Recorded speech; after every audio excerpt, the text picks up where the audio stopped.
बाद एक बार फिर से स्वागत है आपका स्पेशल रिपोर्ट में। बीजेपी के बड़े नेताओं में भी टिकटों को लेकर खींचतान मची हुई है। आज उम्मीद की जा रही है कि चौथी लिस्ट बीजेपी की जारी हो सकती है और इस लिस्ट के अंदर मोदी का नाम भी शामिल हो सकता है। शुरू से ही मोदी की सीट को लेकर के गहमा गहमी रही है कि सीट से मोदी चुनाव लड़ेंगे, अभी तक साफ नहीं हो पाया है। वाराणसी से चुनाव लड़ सकते हैं और ऐसी स्थिति में जोशी को वहां से, मुरली मनोहर जोशी को वहां से हटना पड़ेगा। अगर नहीं लड़ते हैं बनारस से चुनाव मोदी, तो अगली सीट उनकी लखनऊ हो सकती है। ये भी चर्चाएं गर्म थी, लेकिन अभी तक स्थिति साफ नहीं हो पाई है। आज जो लिस्ट जारी होगी उसमें यह उम्मीद की जा रही है कि बीजेपी के जितने भी बड़े नेता हैं, राजनाथ सिंह के बारे में अभी तक ऐलान नहीं किया गया है, मोदी के बारे में ऐलान नहीं किया गया है, इन सभी नेताओं की सीटों का निपटारा आज जारी होने वाली चौथी लिस्ट में किया जा सकता है।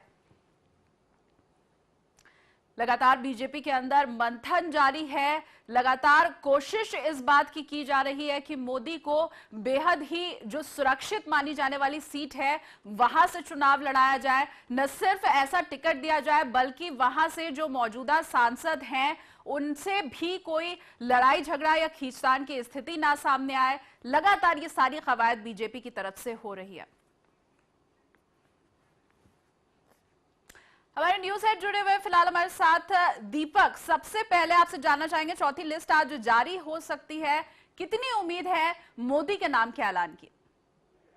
नहीं, देखिए, मोदी के नाम को लेकर कयास लगातार जारी है और अभी भी बैठक वहां पर चल रही है। माना जा रहा है कि आज मोदी की दावेदारी पर का ऐलान हो सकता है कि मोदी कहां से चुनाव लड़ेंगे। हालांकि संभावना यही है कि मोदी का वाराणसी से ही मोदी का नाम फाइनल हो सकता है। हालांकि वाराणसी से उनके नाम को लेकर काफी विरोध पार्टी में हमें देखने को मिल रहा था। मुरली मनोहर जोशी पहले शुरुआत में इसके विरोध में थे, लेकिन बाद में हालांकि वो मान गए थे। लेकिन उसके बावजूद भी संभावना यही है कि मोदी को वाराणसी से ही टिकट दिया जा सकता है। हालांकि बात लखनऊ की भी चल रही थी, लेकिन लखनऊ से ऐसा लग नहीं रहा कि मोदी को वहां से टिकट दिया जाएगा, वहां से उनको चुनाव लड़वाया जाएगा।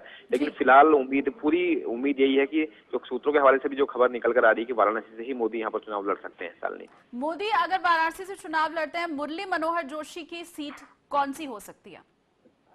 नहीं, देखिए, मुरली मनोहर जोशी अगर वाराणसी से लड़ते हैं तो कहीं ना कहीं मुरली मनोहर जोशी इलाहाबाद जा सकते हैं। अभी तैयार नहीं है। हालांकि मीडिया के सामने आकर बाद में उन्होंने बोला कि वो मोदी के लिए सीट छोड़ने पर विचार कर सकते हैं, लेकिन अभी संशय इस पर बरकरार है कि वो कहां से चुनाव लड़ेंगे। अगर ऐसी स्थिति होती है फिर वो चुनाव लड़ेंगे या नहीं लड़ेंगे, ये भी देखने वाली बात होगी। क्योंकि कहीं इलाहाबाद की बात करें तो वाराणसी से मुरली मनोहर जोशी पहले से चुनाव लड़ते हुए आए हैं, तो ऐसी स्थिति में अगर उनकी सीट बदली जाती है या वो बदल चाहते हैं कि वो दूसरी सीट से चुनाव लड़े, तो वहां पर क्या समीकरण रहेंगे, क्या वहां से जीतने की उनकी कितनी संभावनाएं बनती हैं। तो ये सारे समीकरणों के आधार पर ही तय हुआ कि मुरली मनोहर जोशी फिर कहां से चुनाव लड़ेंगे अगर मोदी को वाराणसी से चुनाव लड़ाया जाता है।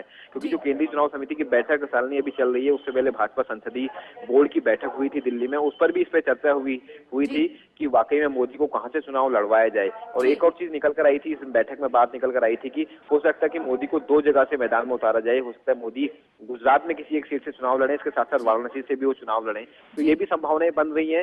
लेकिन मुरली मनोहर जोशी की बात करें तो इस पर अगर मोदी वाराणसी से मोदी का नाम घोषित हो जाता है तो मुरली मनोहर जोशी फिर चुनाव लड़ेंगे या नहीं लड़ेंगे, इस पर भी संशय बरकरार है। दीपक, राजस्थान की अगर बात की जाए, यहाँ पर शुरू से ही फीडबैक कार्यक्रम लिया जा रहा था, दूसरी बार भी फीडबैक लिया गया सभी 25 सीटों के लिए, और अब कई कार्यकर्ता ये भी आरोप लगा रहे हैं कि सिर्फ दिखावे के लिए ये फीडबैक लिया गया है। जब 4 सीटों पर उन्हीं सांसदों को टिकट देना था तो फीडबैक बेकार है। नहीं, बिल्कुल, देखिए, निश्चित तौर पर सवाल उठने लाजमी है सालनी, क्योंकि भाजपा ने पहले ये दावा किया था कि सभी 25 सीटों पर कार्यकर्ताओं से फीडबैक लिया जाएगा और फीडबैक के आधार पर ही यहाँ पर टिकट तय किए जाएंगे। लेकिन जो प्रदेश अध्यक्ष हैं अशोक परनामी, इन्होंने उनके इस बयान से कहीं ना कहीं जो दावेदार है वो सत्य में है कि उन्होंने बोला था कि जो मौजूदा पार्टी के 4 सांसद हैं उनके टिकट पार्टी नहीं काटेगी। तो ऐसी स्थिति में उन 4 सीटों पर जो दावेदार थे तो कहीं ना कहीं वो सत्य में है। उनका साफ तौर पर कहना है कि जब वाकई में इन 4 सीटों पर टिकट पहले से तय थे, फिर फीडबैक लेने का औचित्य क्या है, क्योंकि वो लोग लगातार इस कवायद में लगे थे, जोड़ तोड़ में लगे थे कि उस सीट से वो टिकट हासिल करें, क्योंकि पिछली बार भी उनको टिकट नहीं मिल पाया था और उससे पहले से भी लगातार वो मेहनत कर रहे हैं। तो ऐसे में कार्यकर्ताओं की नाराजगी लाजमी है। और हालांकि अभी आधिकारिक तौर पर ऐलान नहीं हुआ है भाजपा की तरफ से कि इन 4 सीटों पर मौजूदा सांसद ही टिकट लेंगे, लेकिन प्रदेश अध्यक्ष परनामी ने बयान दिया तो निश्चित तौर पर कुछ सोचकर ही उन्होंने बयान दिया होगा। यानी कि इन 4 सीटों पर एक तरह से तय माना जा रहा रहा है कि जो मौजूदा सांसद है वही यहाँ पर चुनाव लड़ेंगे। तो ऐसे में जी। निश्चित तौर पर जो दावेदार हैं वो कहीं ना कहीं नाराज है, उनकी नाराजगी जाहिर भी है, और कहीं ना कहीं भाजपा को यहाँ पर मुश्किल में डाल सकते हैं दावेदार। अगर जब घोषणा होती है राजस्थान के नामों की, जी। ऐसी स्थिति में उन चारों सीटों पर अगर मौजूदा सांसदों को के टिकट का नाम का ही ऐलान होता है तो ऐसी स्थिति में कहीं ना कहीं बगावत के सुर यहाँ पर बुलंद हो सकते हैं भाजपा में। बिल्कुल। शायद यही वजह है कि सभी सीटों पर भाजपा एक साथ नाम ऐलान करने की कोशिश में है, और भाजपा की जो राजस्थान को लेकर पहली सूची जारी होने की संभावनाएं हैं आज, तो माना यह जा रहा है कि शायद इन 4 सीटों पर कम से कम उम्मीदवारों के नामों का ऐलान किया जा सकता है। और इसके अलावा तकरीबन जो 1 दर्जन और सीटें हैं जहां पर कुछ नामों पर सहमति बनी है, एक राय बनी है, उन सीटों के उम्मीदवारों के नामों की घोषणा भी यहाँ पर की जा सकती है। लेकिन तकरीबन अभी भी 10 से 12 सीटें ऐसी हैं साली जिन पर पेच फंसा हुआ है, जहां पर दावेदारों की संख्या अधिक है। वहां पर एक-एक सीट पर 3-3 दावेदारों के नाम का पैनल तैयार करके कालाकमान को भेजा गया है। केंद्रीय चुनाव समिति की जो बैठक हो रही है उस पर भी वहां पर चर्चा हो रही है। तो उन सीटों को हो सकता है कि भाजपा की राजस्थान की जो आखिरी सूची होगी उनमें भाजपा जारी कर सकती है। लेकिन फिलहाल जिन सीटों पर सबसे ज्यादा पेच फंसा हुआ है उनका ऐलान सबसे आखिरी लिस्ट में हो सकता है, ताकि पार्टी के अंदर बगावत ना हो। बहुत बहुत शुक्रिया दीपक हमारे साथ जुड़ने के लिए।